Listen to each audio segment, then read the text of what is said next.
could afford and you benefited, but the majority of the people who can't afford, right? This being available, I think that is actually the focus of Save Minds. Yeah, that's why I want to get involved as well, Yadu. I don't even know if I haven't really said this to you, but we've stayed in contact, and just something else that's really important, and I still find, just between me and you, but I think it's good that people can hear this as well. I've received a text every single day from Save Minds asking about a mood scale. Now, I said this to you before as well, Yadu. I never really got on with mood scales because I kind of thought, well, how can you wrap up your mood in a number? And, we've had that conversation at length. But I actually said to you, Yadu, as well, in terms of my personal scale, that it might be slightly different to other people's scales. So, for me, a good day, just a normal day, nothing really good or bad happening, is 5, right? And the best day I could possibly ever have would be 10. Now, since I've had the treatment, I early doors, it was 5. Then I met my girlfriend, then lots of other things were happening in life. And now, on average, every day, I'm at an 8. So I send an 8 every day. So that is just over the middle point of 5 and 10, right? So it's pretty good days every day, it has to be said. And that's all thanks to Save Minds, 100%. But I think that's important to know as well, that obviously this mood scale, we are still in contact, but I want to be able to help in any way that I can. I'm supporting Bipolar UK. So everything that I do there, for example, on my Instagram, the only page I follow is Bipolar UK. I'm trying to push people to go to Bipolar UK. I'm writing blogs for Bipolar UK. We're actually doing some content as well for Bipolar UK, and all of it's free of charge. I don't want to take any money from them at all. And that's the same for Save Minds. Even if it's just a case that we can do a podcast every now and then, it's a promotion. And that's the point. I think it is amazing, and I didn't even know that obviously that's always going to be the case, Yadu. You're always going to look to try and get it into the NHS and have it as something that can be readily available to everyone. And that is what we do, Sam. So we don't just treat people, but we follow. Every day I look at your score. Really, yeah. Every day. These scores are very followed by all the people who work for us. Yeah. Right? To see. Because if by any chance there is any of our patients have a downturn, right, we just speak to them. Right, so this is not about just one-off treatment, but we follow them up, right, for at least for a few months to make sure that they are getting well.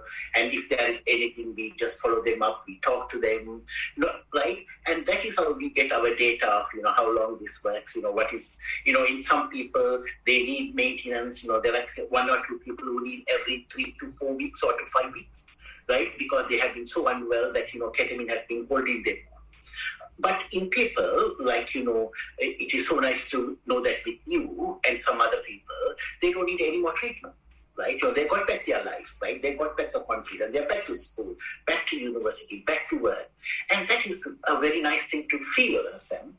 Right? Oh, 100%. And it's a good, So that's what we do. I think it's important to know as well, Yadu, and this is just because you'll just adjust the whole company and the whole ethos and everything is amazing. Yadu said to me when I was going through the treatment, and even after the treatment, he said, at any time, day or night, if you've got an issue, call me. I think that's important to note as well, that literally any time I could just call you. I wouldn't now, because things are good. Do you know what I mean? You probably want to sleep. And you'd probably worry if I called you at 3 o'clock in the morning. But I think the point is that you did offer that and I don't know is that okay to say that? I don't want to, if that was... Yeah, we do that because some people can drop very rapidly, right? Or some people have excuse me, the suicidal ideation has taken over again, right? So in those instances, we give just one maintenance treatment, maximum 2, brings them back to where they are. Yeah. Right? And it is so powerful that, there's no other medication, as far as I know, can very quickly turn around a sudden dip in their mood.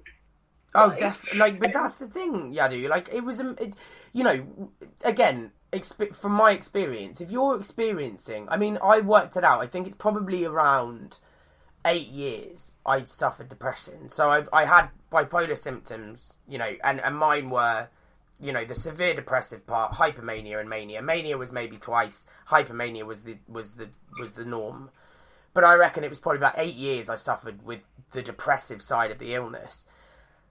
And if you told me at any point during that you could fix me or at least put me into a state of recovery in 2 weeks, I would have laughed in your face. And I probably did, Yadu, to be fair. We had a good laugh when we were doing the treatment, to be fair. I mean, the thing about ketamine is it's very, what's the word? It's very, you said it a lot. Is it unpredictable, I guess? Yes, correct, yes. It is quite unpredictable. And some of the times I'd say every time, after every treatment I had, Yadu is the type of doctor that is very down to earth, if I may say that, Yadu. And I'd come out of treatments and I'd be like, look, I want to tell you as much as I can as what I've experienced. And some of it is funny. Like, it is, I think that's important to note as well. Like, so you are going on an experience that your mind has never gone through before. So some of the things that you see in that experience and that treatment is very much like, it's hard to explain. And even sometimes I'd come out of a treatment and I'd say, I think treatment 4, I remember quite vividly because it was probably the most powerful treatment. And I came out and I said to Yadu, I was like, can you just give me a minute? Because I can't, I think I started to try and talk. To say, like, this is what's happening, right? And I couldn't explain it. And then Yadu sort of sat there going, they're fine, but getting on with work or whatever. And then we were just talking about it, and it was just, it's very strange. You know, it's a very strange experience. And I was so aware that when I was talking to you, Yadu, it was almost like, I'd love to know what you'd heard coming out, you know, and we spoke about that, like, what you'd heard, how many, you know, and the things that you must have heard people coming out of that treatment must be hilarious. And in a way, you have to have a bit of a sense of humour to be able to know that someone's just describing their experience of treatment, you know, it's nothing real. Because, and I think that's an important question for me, actually, that I don't really know. Like, the things that are happening during the treatment, is that, it's not real, it can't be reality, right? It's like... No, it's not reality. And nobody, unfortunately, you know, I have not had this treatment, Sam, but it is not reality. Right? 2 things out of that, you know, what I learned, that, you know, it is not a very, very pleasant experience. Yeah. Right? Where people often ask me, is it addictive? And I tell them that the people who go through the treatment tell me this experience is very weird and not what they will seek for on a regular basis. Right? 100%. So, yeah. Yeah, so it is not an addictive substance where you would like to crave for another time. Right, for the purpose of, you know, feeling nice. It's not a nice feeling, right?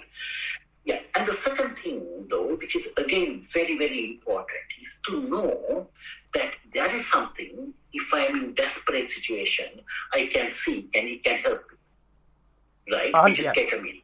Yeah. So I tell people that, you know, that is a powerful weapon to have in your hands. You don't need to use it. So the people who are after treatment, I tell them that at least now you know there is something. If you are desperate, you can come and get them. You can almost be, not 100%, nothing is 100% in the world, right?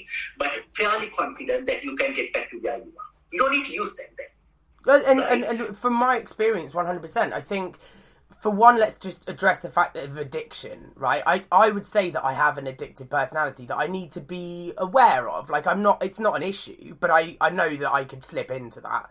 And I'm not taking anything away from addiction. It's horrendous. And I will do episodes about that with people who have an addictive nature or addicts or anything like that. But I think it's important to realise from my experience, like, it's definitely... Again, I've openly said I wouldn't... for one, I would definitely not take ketamine recreationally. I don't take drugs recreationally anyway, but I think, for me, it's just not something that I'd ever want to do, and I think we can just leave it at that. And people can take that, however they want to take that. But I think, also what's important as well is the second thing you were saying is... I am very much in a position where I would be... It wouldn't have been a thought out process if I was just to sit here and say I was cured. And what I actually often say to people is, until I've got 14 years of freedom, right, I'm never even going to facilitate the thought of the fact that I've been cured. And even after that 14 years, I'll still be quite dubious, right? Because it was a horrendous 14 years, right?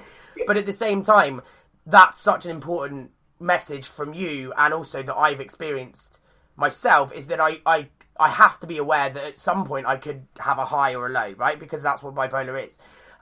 It's uncontrollable, and it can be very nasty for a lot of people. But I think what's amazing is actually in the back of my mind, I always think, even if I'm having a really bad time and maybe that bad time's not going away, I always think in the back of my mind, well, I've got an effective treatment for depression. Because for me, anyway, and this isn't for everyone, but for me, I think I could control hypomania. And again, I'll reiterate that. I don't believe that's the case for everyone. It's very difficult. And that's, over 14 long years of learning and trial and error and all that kind of stuff. But I think it's important to remember, as I say, like I have in the back of my mind, depression is the worst for me, as you know. And for most people, I think, depression itself is just a horrendous disorder, or whatever you'd like to call it. But having that in the back of my mind, knowing that for one, I've got Yadu, and for two, I've got Saved Minds, and for three, I've got an amazing treatment, I always have that in the back of my mind, that I think, you know what, if stuff really gets that bad, then I do have an effective treatment for depression. And that's the point. I don't want to say anything about the science of mainstream drugs, but that you just can't have that with an antidepressant, because antidepressants take between 6 and 8 weeks on average. Again, not a doctor, but they take 6 to 8 weeks, from what I've been told, to work. So if I was to hit a depression and then have to wait 6 weeks, that 6 weeks could be suicidal 6 weeks, and no one needs that, right? But if you know that you're going for a treatment that takes, even if it's just one treatment, even if it's a top-up, that's something that we can maybe explore, because obviously, as you said, it's sort of 6 treatments minimum. I did 5, but I always miss it by one. Yadu, I have this thing. I always miss it by one. It's either a year or a minute or anything, but I always miss it by one, and I'm glad it was only 5 and not 6. But, as I say, if I needed to come back, then I could just have one booster, and I know that would heal my depression because it's already been done before. Is that scientifically how it works? Yes. So still, there are a lot of experience in America, because there are hundreds of ketamine centers in America, right? My experience is limited, but majority of the time, 1, if not 2, if it's the long course, right? You had treatment about 2 years ago, and then you had another episode, probably another 1 or 2. But again, honestly, I can't say, because we are all different, right? We are all genetically different. But So but that is what. Go on. Sorry. Yeah, go ahead. Oh no! All I was going to say was, because you mentioned there's hundreds, and I think I've got a figure in my head of 500 in America, Correct. give or take or whatever. But you are one of 3, is that right? That's something right. Yeah, that's correct too. So you're one of 3 in the UK, right? Yes. So so there is one. Yes, there's one in Oxford, and there is one which is coming up in Bristol, right? So this one of 3. Yes, correct. So if I do my maths correct, just because I like numbers, Yadu, and why not? All right. So if there's 3 ketamine clinics in the UK, and there's 60 million people in the UK? Correct. 60 million, and then of whom maybe 50% deal with mental health issues. 50%. Well, I don't know what's the average. No, what we know is that ketamine is at the moment recommended for people with treatment-resistant depression. Right. Okay. Right? So in that case, I think various numbers quoted. Right? But you see, I mean, to be honest, Yadu, you see what I'm saying? As in, basically, there's not enough clinics in the UK because it's for 100%. Yeah. 100%. Yeah. Right? Because if you think that, this can do very quickly, rapidly, effectively, right? Turn around people, right? And if it can be available, I'm sure, right, it can treat a hell of a lot of number of people, and actually save their minds and change their lives. 100%. And yeah, 100%. And I think that's what I mean. I think it's just like, I mean, that's